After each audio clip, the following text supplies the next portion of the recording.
저는 군에서 1년은 군악대 생활을 했는데 제일 곤욕스러운 게 뭐냐면 그 입는 빨간 옷 있죠. 그 예복이라고 하는 거.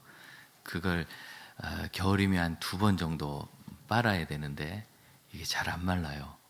그리고 그걸 하나하나 다리는데 시간이 한 2시간 반에서 3시간 반 사이 걸렸던 것 같아요. 그걸 40벌을 다리려면 다리미가 한 5개 정도 있는데 줄 서서 이제 교대로 해야죠.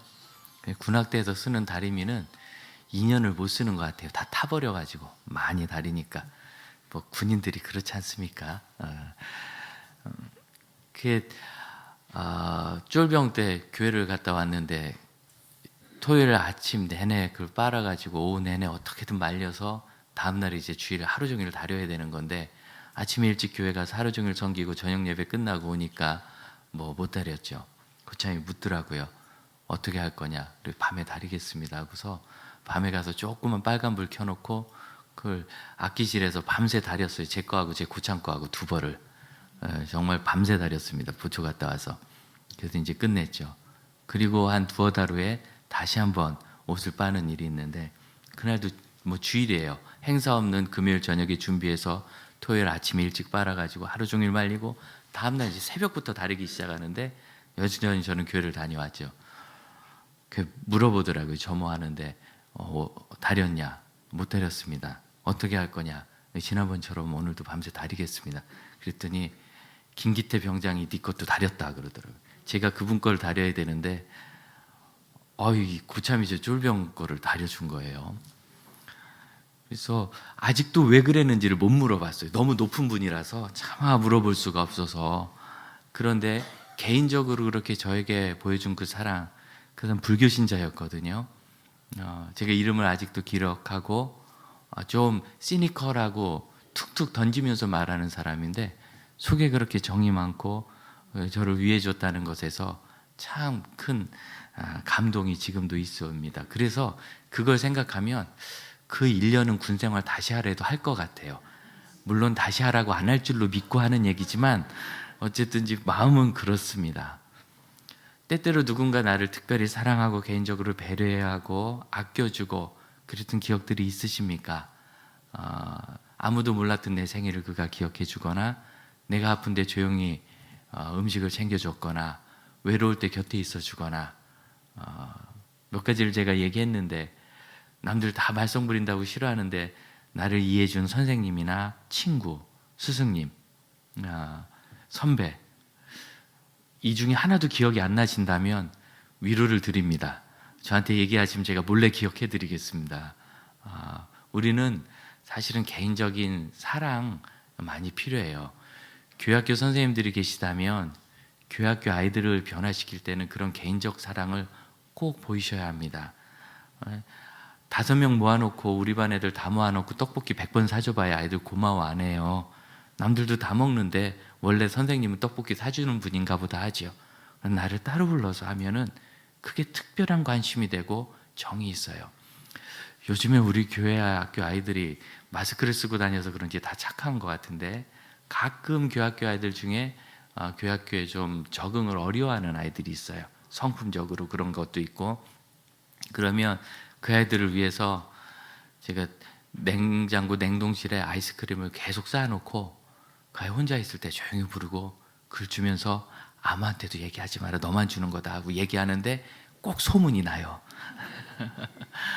그렇지만 그렇게 이야기합니다. 사실 그게 뭐라고 요즘 할인점 가면 50% 할인해서 싸지 않습니까? 저 먹으라고 주는 거 이제 안 먹고 넣어놓으면 저는 건강해지는 거니까 좋고 부모님은 좀 싫어할지 모르겠지만 아이에게 이렇게 해서 냉장고 열어주고 네가 골라 이렇게 하기도 하고 이렇게 한 2년을 하잖아요. 그럼 저하고 아주 친해져요. 개인적인 관계입니다. 우리는 누구나 개인적으로 돌봄을 받을 때 행복하고 더 행복한 건 개인적으로 돌볼 때 행복합니다. 오늘 우리가 읽으신 예수님께서 이 거라사 지역에 있는 거라사인의 땅에 있는 군대 귀신 들린 사람을 고쳐주신 이 이야기, 그 한 사람에 대한 이야기잖아요. 그런데 이 이야기의 시작은 22절에서 시작됩니다. 하루는 제자들과 함께 배에 오르셨다. 왜 배에 오르셨는지 마태복음을 보니까 사람들이 많이 모여서 예수님을 에워싸자 예수님이 군중 속에서 병 고치면서 신기한 일을 행하는 사람으로 그렇게 인정받는 것이 좀 부담스러우셨든지 여러 가지 상황상 사람이 몰리면 안 된다고 생각하셨든지 그들을 피해서 배를 타고 떠나가신 거라고 적어요. 하루는 헬라어 원문은 뭐라고 되어 있느냐면 하루는 이런 일이 있었다 이렇게 돼 있어요. 영어 성경을 보면 그렇게 돼 있거든요. 하루는 이런 일이 있었다. 그렇게 해서 그 하루가 어떻게 시작되느냐면 마가복음을 보면 해가 저물 때 예수님께서 이 배를 타고 출발하신 거로 나가거든요. 이 갈릴리 바다는 위로부터 아래까지 20km가 좀 넘고 좌우로는 12km가 좀 넘습니다. 이런 큰 호수인데 아마 이때 가버나움에서 남동쪽 지역으로 가신 건 틀림없거든요. 이동하신 거로 하면 거의 15에서 20km 정도를 백길로 이동하신 건데 호수 위로 그 거리가 상당합니다. 지금 동력선으로 건너가도 한 40분 걸리는 거리예요. 다 건너가는데. 근데 이때 노를 지어서 더구나 많은 제자들이 탔으니 배가 무겁고 덜 나가겠지요. 그리고 이 목선이 그렇게 빠른 배는 아닙니다. 고기 잡는 배가 굳이 빠를 필요는 없어요. 넓고 안정적이고 창고가 크면 되는 거지. 그래서 그렇게 속도가 잘 나는 배가 아니었기 때문에 아마 밤새 지나갈 요량으로 참 지금 같으면 야간 나이트 페리를 타고 주무시고 가셔야 될 길인데 거기를 주무시면서 이렇게 가셨던 것 같아요. 그렇게 해서 가시는 동안 큰 풍랑이 일었다는 거죠.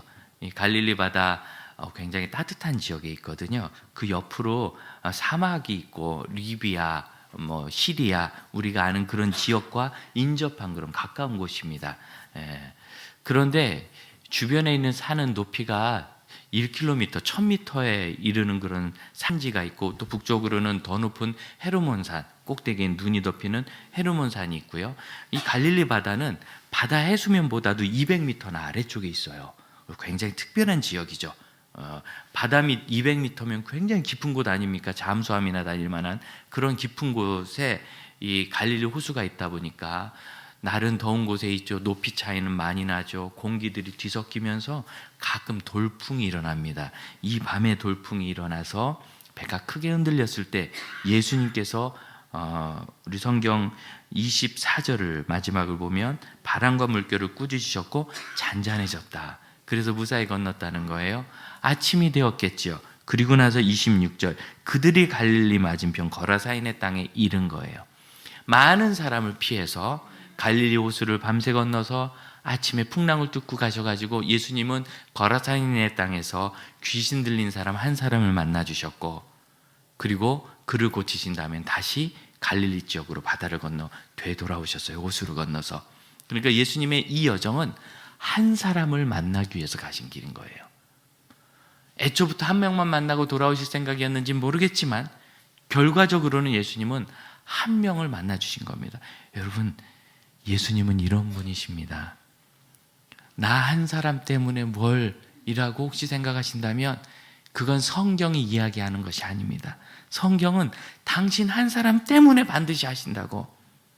당신 한 사람 때문에 예수님 반드시 거기 가시고 당신 한 사람 때문에 예수님 폭풍을 뚫으시고 당신 한 사람을 위해서 많은 사람을 피해 가셨다고 그렇게 적습니다. 때때로 자격 없다는 생각도 합니다. 내가 무슨 자격이 있어서 이런 은혜를 누리고 사랑을 받는가? 그 자격은 주시는 분의 사랑만큼 있는 거예요. 제가 무슨 자격이 있어서 그 고참이 이등병 쫄병 옷을 다려줬을까요? 그 제가 간지 얼마 된지도 않은 때라서 몇 달 안 됐을 때라서 정신없고 그랬을 때인데 그냥 그분이 무슨 이유인지는 지금도 몰라요. 제가 고맙다고 얘기를 하려고 그랬는데 째려보고 됐어 그러고 가버려가지고 고맙다는 말도 제대로 못했어요. 그 사람의 친절만큼 저에게 친절이 임하는 거죠. 그럼 예수님의 사랑만큼 나에게 사랑이 있다는 것을 믿으시기 바라요. 자격이 없고 준비가 되어 있지 않다. 그건 아무런 문제가 되지 않습니다. 더구나 이 심각한 일은 뭐냐면 우리가 큰 기적이 일어날 때는 산을 옮길 만한 믿음, 겨자씨만큼이라도 있어야 된다고 그러잖아요. 그런데 이 귀신 들린 사람은 예수님께 어떤 믿음의 고백도 할 수 있는 사람이 아니에요. 귀신 들렸으니까. 또 한둘이 아니라 심각한 군대 귀신에 들렸는데 숫자가 많음입니다. 얼마나 많은지 추측해 볼 수 있는 말이 마가복음에 있어요. 이때 이 귀신들이 그 사람에게서 나와서 돼지떼에게 들어갔다 돼 있는데 돼지떼 숫자가 2,000마리였답니다. 2,000마리에 귀신이 들어가려니까 뭐 2,000인격쯤은 되지 않을까요? 대단한 숫자의 그 귀신 들림으로 이 사람은 어떻게 할 수가 없는, 이 사람이 예수님을 보고 달려나와서 마가복음을 보면 예수님 앞에 꿇어 엎드려 우리를 멸하시려고 오셨습니까? 하고 그냥 덜덜 떨어요. 그 사람이 한 것이 아니죠. 귀신이 한 거예요. 왜 그랬느냐면 예수님께서 여러분 29절을 보면 이미 더러운 귀신을 명하사 그 사람에게서 나오라 명령하셨기 때문에, 그래서 이 일은 다 귀신이 하는 짓이지 이 사람은 예수님 대안에 있는 귀신을 쫓아주세요, 귀신 들렸던 아이의 아버지처럼 그 아버지가 나와서 당신의 제자들은 못하는데 할 수 있거든 좀 도와주세요. 그랬더니 예수님께서 할 수 있거든이 무슨 말이냐, 믿는 자에게 능치 못할 일이 없느니라 했더니 이 아버지가 주여 믿나이다 나의 믿음 없음을 도와주소서 이렇게 외쳐서 예수님이 귀신을 쫓아주셨다는데 이 사람은 그런 아버지도 나오지 않아요. 도대체 왜 이 사람에게는 그런 기적이 있었을까요? 믿음을 보이지도 못했고 해결 못하는 문제잖아요. 우리가 귀신 들림은 아니지만 도저히 어떻게 안 되는 문제를 가지고 있지 않습니까? 지난 주간에 저희 어머님 6개월 만에 병원에 가셨는데 이전 저도 못 알아보고 지능이 한 3살 정도 되는 것 같다고 아이들을 많이 가르쳤던 제 사모가 얘기하더라고요. 그래서 3살짜리를 달래듯이 달래면 조금 움직이고 뭐 해야 된다고 제가 이제 남자니까 좀 무식해서 억지로 끌고 다니는데 이러면 애들이 바닥에 앉아서 발을 구르듯이 그렇게 저항을 하고 험한 말을 하고 그러세요. 제가 어떻게 하겠어요? 길이 없더라고요. 이 남편이 어떻게 나한테 그럴 수 있느냐 그랬더니 미안하다고, 내 잘못했다고, 내 실수했다고, 다시는 안 그런다고. 그럴 때만 해도 그래도 나았어요. 조금 지나니까 이제 뻔뻔해져가지고 당신이 나한테 잘하면 왜 내가 이러느냐고, 저리 꺼져버리라고 하면서 뭐 내놓으라고 하고 윽박을 지르고 험하게 구는 거예요. 야, 이 정도 되면은 이건 이렇게 나쁜 짓이 없어요. 나쁜 일하는 건 다 나쁜 일이지만 이젠 뻔뻔해가지고 당신 때문에 내가 그런 거 아니냐고 아주 뒤집어 씌우면서 가스라이팅을 하면 거기에 순응해가지고 내가 뭘 잘못했나 보다, 내가 더 잘할 걸 하든지 아니면 붙잡고 싸우다가 서로 죽도록 문제가 더 골마 터지든지 길이 없는 거예요. 이 예쁜 아이가 있죠. 어렸을 때는 부모님 따라 교회도 잘 다니더니 뭔 절망을 겪었는지 분노하면서 교회도 안 간다 그러고 그런 식으로 하면 나 죽어버린다고 하면서 심지어 아파트 베란다에 나가서 정말 죽는 신용을 하면 그때 그래 한번 죽어봐라 그러면 큰일 나는 겁니다. 야, 그러면 안 된다고 끌어들이고 져줘야 되는 거예요. 그럼 언제까지 져줘야 돼요, 이 아이를? 언제까지 그걸 맞춰줘야 돼요? 40살, 50살 언제까지 맞춰줘야 되는 거예요, 부모가? 그럼 이 모든 일이 우리가 어쩌지 못하는 일 아닙니까? 그렇게 정신도 없는 저희 부모님이 무슨 믿음을 고백하겠습니까?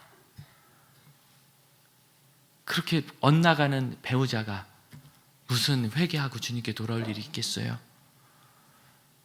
속썩이는 아이가, 윽박 지르고 부모를 막 함부로 하는 아이가 언제 어머니 제가 생각해 보니까 잘못했네요 이러고 회개하고 돌아오겠어요? 이미 그렇게 다 가버렸는데.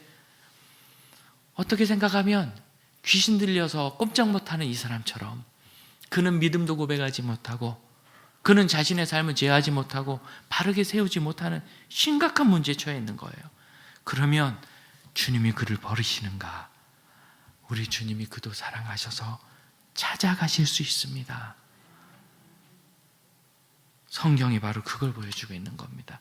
세상에 고치지 못할 사람 없고 세상에 변화되지 않을 사람 없으며 우리는 스스로 해결하지 못할 문제가 많지만 우리 주님은 주님의 사랑에 따라서 우리의 모든 문제를 바꾸시고 해결해 주실 수 있는 그런 하나님이십니다. 정말 놀라운 일이 어떤 믿음의 고백도 없는데 된 거예요. 정말 거저 얻은 은혜죠. 이 사람의 상황이 얼마나 심각했습니까? 3절을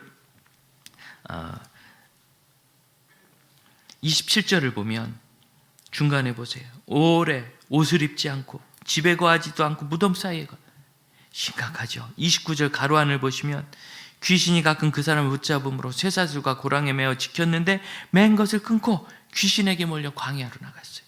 마가복음 5장에 보면 이 사람이 밤이든 낮이든 무덤 사이나 산에서나 늘 소리를 지르며 돌로 자기 몸을 해하고 자해를 했다. 이만큼 끔찍한 사람을 본 적 있으십니까? 그런데 그가 예수님을 만났을 때 예수님의 은혜로 회복이 되었습니다. 여러분, 그때가 언제인지 우리의 기도 가운데 하나님의 불쌍히 여기심으로 반드시 일어난다는 것을 믿으시기를 바랍니다. 이 사람을 쇠사슬로 묶어놓은들 제어하지 못했습니다. 가르친들 안 되고 옷을 입힌들 해결이 되지 않았습니다. 그때 하나님께 그때가 있다는 걸 믿으시고 주 앞에 나가 구하십시다. 예전에 전도 방송에 나가서 한번 이야기를 한 적이 있는데, 오래전에 제가 살던 지역에 그 한 마을에 아이들이 몇은 죽고 살아남은 아이가 일제시대 7인데 지금부터 100년 전 얘기입니다. 그 큰딸이 시집가기 전에 전염병에 걸려서 머리가 빠지고 설사하고 열이 올리고 죽어가기 시작했어요. 그 당시 100년 전 우리나라 기록을 보면 이런 티푸스 같은 돌림병이 돌면 14세 이하의 아이들은 80%가 사망하고 그 마을에서, 그리고 성인들도 20, 30%가 죽어서 대략 마을의 절반 정도가 죽었다 합니다. 이게 물만 끓여 먹어도 꽤 피할 수 있는 일인데 그 간단한 걸 몰라서 그런 문제가 생기죠. 그래서 그 당시 선교사님들의 기록을 보면 이 구한말 조선 사람들이 무슨 일을 했느냐면 울타리 밑에 구멍을 뚫고 자기 집 아기를 거기 이렇게 들여내보면 옆집 사람은 그 아기를 구멍으로 받아갔대요. 그게 무슨 의식이냐면 이 병주는 귀신을 속여서 아기를 빼돌리는 의식이래요. 그럼 얼마나 답답하면 그런 거라도 했겠어요. 그런다고 사나요? 다 죽죠. 그러니 전염병이 돌기 시작하면 살 수 없게 되는데, 이 아이가 열이 나기 시작할 때 남은 식구들이 살아야 되잖아요. 그러니까 그 아버지가 열나는 딸을 거적에 둘둘 말아서 산을 넘어가서 길가에 버렸습니다. 산길에 버리고, 그 아버지가 다 큰 딸을 버리고 올 때 마음이 어떻겠어요? 너 집으로 오는 길 아니까 이 병이 다 낫거들랑, 혹시 열이 내리거들랑 다시 꼭 집으로 돌아오너라. 그래서 가요. 자기 운명 같은 일 아니겠어요? 이 병 걸리면 죽는다는 거 아니까 동생들과 가족이라도 살려보려고. 그래서 이 여자애가 거기서 죽어가는데 하나님이 그때 천사를 보내십니다. 정말 천사라고밖에 할 수 없죠. 서양 선교사님이 그 시골 구석을 지나가다가 거적 밑에서 끙끙거리는 소리를 듣고 보았는데, 여러분, 선교사님들이 선교지에 갈 때 받는 훈련 교육 과정 중에 뭐가 있느냐면 선교지 현지인이 병에 걸렸을 때 신방하지 않게 돼 있어요. 사고는 괜찮은데, 왜냐하면 선교사님이 선교사 헌신하는 사람이 적잖아요. 그 중에 인생을 주 앞에 드리고 그가 신학부터 차례로 훈련받아서 선교지에 가서 그 나라 말을 배우는 데만 2, 3년이 걸리고, 그래서 이제 활동하기까지는 대단한 이 선교적 자원인데 이 풍토병에 약해요. 그래서 가서 신방하다 그 병 걸리면 그와 그 가족까지 위험하게 되니까 신방하지 않게 돼 있습니다. 그래서 전염병이 있으면 피하게 돼 있어요. 이게 규정이에요, 규정. 이걸 그러라고 권고하면은 선교사의 양심에 못 들으니까 법으로 정해놓는 거예요, 법으로. 그런데 이 선교사가 그 딱 봐도 전염병 들린 아이를 불쌍히 여겨서 오히려 그 아이를 잡아주면서 머리를 길게 댕기머리를 땄으니 처녀입니다. 너 이렇게 죽으면 처녀 귀신이 돼서 돌아다닌다고 니들 그러는데 그러면 안 되지 않니? 그런데 예수를 믿으면 예수의 피가 너를 용서하여 너를 극락으로 인도하고, 예수를 믿으면 혹시 병 낫는 경우도 있단다. 이 얘기를 듣고 어차피 죽을 건데 극락하면 좋고 처녀 귀신 될까 봐 그게 제일 무서운데, 그리고 혹시 병이 나면 좋다니까 나을 수도 있다니까 거기서 예수를 믿기로 하고 예수 영접하는 기도를 하고, 그날 병이 정말 나았어요. 열이 내려서 거적을 말아가지고 그걸 가지고 집으로 돌아왔다는 거예요. 그 아버지가 깜짝 놀랐는데 평생 그런 일은 들어본 적도 없고 이 아이가 말을 하는데 아직 그 마을은 뒤집어져 가지고 귀신이 보복하러 왔다고 처음에는 놀랬다가 이게 믿기지 않은 얘기잖아요. 이 아버지는 그래도 자기가 그동안 살아온 게 있어서 자기 결심을 버리지 못하지만 일이 너무 놀라워 가지고 그 집 사랑방을 예배 처소로 내줍니다. 그래서 가정교회가 시작되고 그 서산 시내에 있는 교회보다 먼저 그 시골 면 단위의 교회가 시작이 돼요. 그게 이제 성현 감리교회라는 교회고 그 소녀가 저희 할머니인 고 김홍란 권사셨습니다. 전 이 이야기를 듣는데 입이 쩍 벌려졌는데 누구한테 들었느냐면 교회도 안 다니던 저희 막내 축복께 들었어요. 저희 아버님 장례를 치르고 나서 선산이 있는데 묘원을 좀 정비하러 가려는데 조카 가겠는가? 제가 그분을 전도하고 싶은 열심에 나무를 25그루를 사가지고 가서 그때 제가 30대 힘이 팔팔할 때거든요. 혼자 25그루를 다 심었어요. 다 심고 잔디 때 다시 다 정비하고 이제 일을 좀 합니다. 지금 잘 못하는데. 그리고 났더니 좋았나 봐요. 조카 목사님, 할머니가 한글도 모르는 일자무식 할머니가 왜 그렇게 3시간이나 걸리는 예배당을 주일마다 가면서 그렇게 새벽마다 뒷산에 굴을 파고 기도하면서 그렇게 예수 믿었는지 아는가? 그러면서 그 이야기를 해주는 거예요. 막내 아들이 엄마한테 들은 거죠. 제가 그 이야기를 듣고 얼마나 놀랐는지 지금도 마치 거짓말을 듣는 것 같아요. 어떻게 그런 일이 제 가정에 있었는가, 저희 조상들에게 있었는가. 믿기지 않는 것 하나는 거의 너무 시골이거든요. 어떻게 서양 선교사가 서산 시내면 모르겠는데 거기를 갔을까? 나중에 강화도를 가보고 알았어요. 여러분, 강화도에 있는 교회는 제물포에 있던 선교사들이 배를 타고 가서 전도에 세운 교회입니다. 그때는 육로보다 뱃길이 안전하고 쉬우니까요. 그러니까 그분들이 제물포에서 배를 타고 좀 내려오면 성현 앞바다가 나와요. 뱃길 전도를 한 거예요. 뱃길로 서해안에서. 아, 이거구나. 제가 그때 깨달았습니다. 여러분, 하나님께서 믿음을 고백할 수 있어요. 죽어가는 이 아이가 그 믿음이 진실인 거예요? 어떻게 알아요? 급하니까 예수 찾은 거지. 그런데 그곳에 찾아가셔서 그 여자아이를 살리사 그곳에 교회를 세우시고, 그리고 제가 손주가 목사가 되어 그 이야기를 몰랐다가 들으니 하나님께서 한 사람을 찾아오신다는 사실을 여러분 믿으시기를 바랍니다.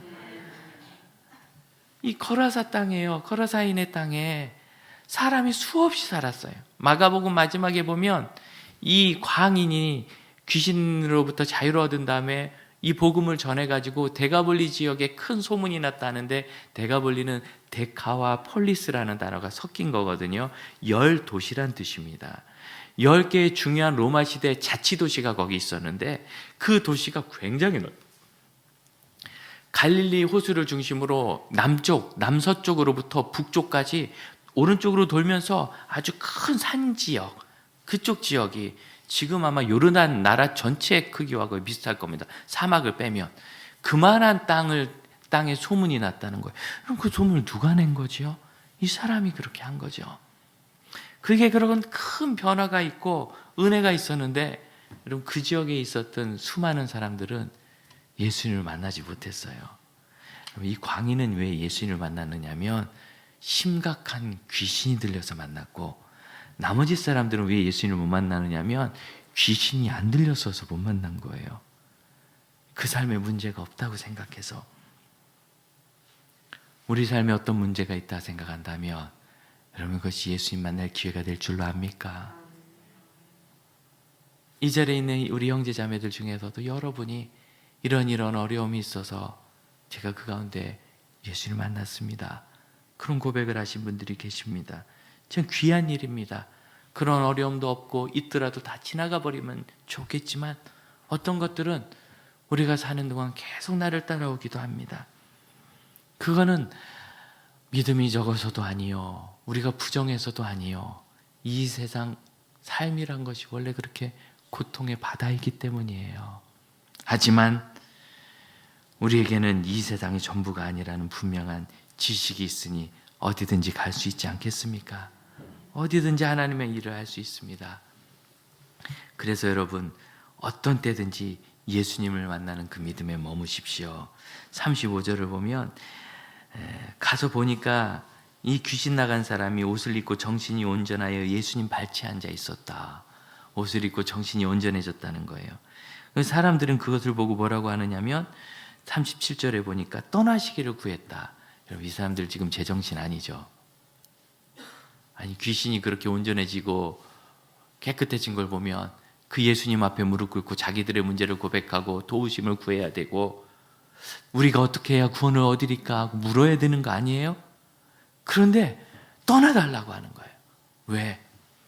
이분들이 돼지를 2,000마리나 잃었거든요. 돼지 한 마리 가격이 어떻게 되느냐? 지금도 전 세계에 요 당시 생활 수준이 상대적으로 되는 그 지역에서 돼지 한 마리 가격은 노동자 한 달 품삯 정도 됩니다. 2,000마리면 2,000개월 품삯, 100년 연봉인 거예요. 야, 200년 연봉. 여러분, 이게 이해됩니까? 200년 연봉이 되는 많은 재산상 손해가 상대적으로 생긴 거죠. 그러니까 이분들이 그 손해를 보고 정신이 나간 거예요. 왜? 자기들은 미치지도 않았고, 자기들은 경제적 문제도 없고, 나는 무덤가에 살지도 않고, 나는 옷도 제대로 입었다고 생각하기에 그들 중심에 문제가 있는 것을 보지 못하는 거죠. 마치 예수께서 라오디게아 교회에 경고하신 것 같지 않습니까? 내가 말하기를 나는 부자라, 부유하여 부족한 것이 없다 하나 내 공고한 것과 가련한 것과 가난한 것과 눈먼 것과 벌거벗은 것을 알지 못하니라. 모르는 거예요. 왜? 물질의 눈이 멀고 출세의 눈이 멀고 평안한 삶, 안락함의 눈이 멀어서 뭐가 문제인지 알지를 못하는 겁니다. 그들을 위한 처방은 분명합니다. 예수님께서 이렇게 말씀하십니다. 너를 권하노니 내게서, 예수님으로부터 불로 연단한 금을 사서 부유하게 하고 흰옷을 사서 입어 벌거벗은 수치를 보이지 않게 하고 안약을 사서 눈에 발라 보게 하라. 불로 연단한 금을 주님께 사라. 여러분, 우리가 추구하는 모든 이런 재물과 이 땅의 부요는 불에 집어넣으면 타버리는 겁니다. 이 세상을 떠날 때 다 놓고 가는 것이고 끝나는 겁니다. 영원하지 않습니다. 언제 사라질지 모르는 것이며 우리를 괴롭히는 겁니다. 그래도 없으면 그게 꼭 필요하죠. 있으면 좋지요. 얼만큼 있으면, 여러분, 그게 많을수록 기쁘지가 않아요. 정말 돈이 없을 때는 조금 생겨도 너무 기쁜데, 돈이 많다고 그 돈이 기쁨이 되는 사람이 있어요? 꽃이 폈습니다. 벚꽃이 활짝 폈는데 여러분 가서 보면 참 좋죠. 만약 그 꽃이 1년 내내 있다고 생각해 보세요. 기쁘겠어요? 짜증나요. 낙엽은 얼마나 떨어지는지. 밖에 주차장 화장실로 해서 나가보세요. 목련 잎이 얼마나 많이 떨어지는지. 그게 오늘 아침 7시 반에 우리 사역자들이 다 쓸어낸 거거든요. 그새 그렇게 떨어져요. 이게 한 주니까 봐주지 1년 내내 이렇게 떨어진다. 그 나무 잘라버립니다. 그거 어떻게 삽니까, 사람이? 여러분, 1년 내내 보면 기쁘지 않은 겁니다. 아니, 여러분, 필리핀 가시면 되게 좋아요. 선교지. 경치도 좋고 신기한 과일도 많고 1년 내내 사시면 오고 싶은 거예요. 여행을 쭉 해가지고 여행하는 우리 꿈이 있죠. 여행도 하고 좀 그러고 살고 싶어. 그게 어쩌다 가야 좋은 거지. 오래 가면은요, 제가 여행을 정말 많이 다닐 수밖에 없는 분의 얘기를 듣는데 지긋지긋하다고 하죠. 여러분, 이 세상에 있는 게 그래요. 우리 몸 이거 불로 연단하면 다 없어지는 겁니다. 아무리 운동 많이 하고 건강식품 드셔보세요. 몸 관리해보세요. 무릎 안 아플까요? 발목 안 아플까요? 시력이 어두워지지 않을까요? 머리 안 빠질까요? 허리 안 아플까요? 아무리 내 몸을 가꾸어도 불에 들어가서 없어지는 거예요. 한 줌재로 사라져요. 그러나 영원한 것이 있습니다. 우리 하나님의 나라입니다. 그 나라는 영원하여 불로 연단해도 없어지지 않는 부요입니다. 하나님 나라가 내 마음 중심에 있으면 가진 것 때문에 두렵지 않아요. 왜냐하면 이 모든 것을 너희에게 더하시리라는 주님의 약속이 있기 때문이죠. 흰 옷을 사서 입어야 합니다. 우리가 떳떳해 보려고 애쓰지요.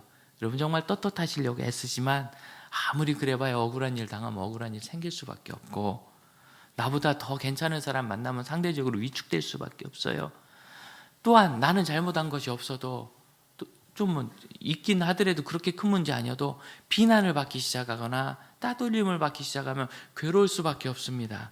우리는 자꾸 다른 사람의 기준과 사회적 상황 속에서 수치감을 많이 느끼고 나는 부족해, 나는 자격 없어 그럴지 모르는데, 여러분 예수님이 주시는 의는 영원한 의입니다.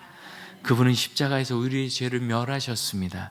그리고 우리를 하나님의 자녀라는 완전한 왕권으로 회복해 주셨습니다. 안약을 사서 눈에 바르십시오. 진리로 보셔야 해요. 하나님 말씀의 진리가 우리에게 살아있어야 무엇이 옳은지, 무엇이 참인지, 무엇이 가치 있는지를 발견합니다. 아직도 뭐가 가치 있는지 모르고 돼지 2,000마리 잊었다고 잃었다고 분노하면서 원망하면서 하나님이 나에게 이럴 수 있느냐고, 내가 어떻게 아플 수 있느냐고, 우리 집에 사고가 있을 수 있느냐고, 여러분 그렇게 생각하십니까? 진리를 통해서 보십시오. 하나님이 그 고통 가운데 우리를 어떻게 들어 사용하시며 위로하시고 하나님의 이름을 위하여 우리를 높이시는지 보게 될 것입니다. 이 광인은 새 옷을 얻었습니다. 그리고 그에게는 영원한 하나님의 나라가 새 금이 되었습니다. 그래서 대가볼리 지역을 다 다닌 겁니다. 그의 삶은 주님 앞에 간 겁니다. 또한 그는 진리의 말씀으로 인하여 자신이 새롭게 되었습니다. 이 놀라운 변화가 저와 여러분의 있기를 축복합니다. 우리 찬양합시다. 우리 십자가에서 예수께서 우리의 존재를 바꿔주셨습니다. 이 고난 종려주일에 우리를 위하여 오신 주님을 우리 마음의 중심으로 모실 때 나를 위해 만나 주실 것을 믿읍시다. 믿습니까? 우리 가정을 위해 오실 것을 믿읍시다.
주 앞에 기도합시다. 주님 제 중심에, 우리 가정 중심에, 우리 교회에 오시고 주를 고백하는 믿음의 사람들과 선교제에 임하사 주님을 만나는 사람들로 인하여 영광 받으시며 그들을 온전케 하옵소서. 그들에게 영원한 천국의 참된 불로 연단하여도 없어지지 않을 순금을 허락하옵소서. 기도하겠습니다. 하나님, 저희의 눈이 올바라 이 땅을 바라보게 하여 주옵소서. 주의 진리의 말씀으로 저희를 지으시고 또한 하나님께서 의의 옷을 주셨으니 예수 십자가로 인하여 정결한 옷을 의자여 살게 하시며 주님 구합니다. 불로 연단하여도 없어지지 않으면 영원한 하나님의 나라를 저희가 소유로 얻어 하나님 나라의 관점으로 보며 살게 하여 주시고 죄의 삶에 있는 놀라운 변화를 이루시는, 그러기 위하여 오신 주님을 만나게 하옵소서. 우리 자리에서 일어나 찬양합시다. 저주에서 축복으로 바꿔주셨습니다. 저주에서 축복으로, 원수에서 연인으로, 장기에서 신부로, 장기에서 신부로 바꾸어 주셨네. 십자가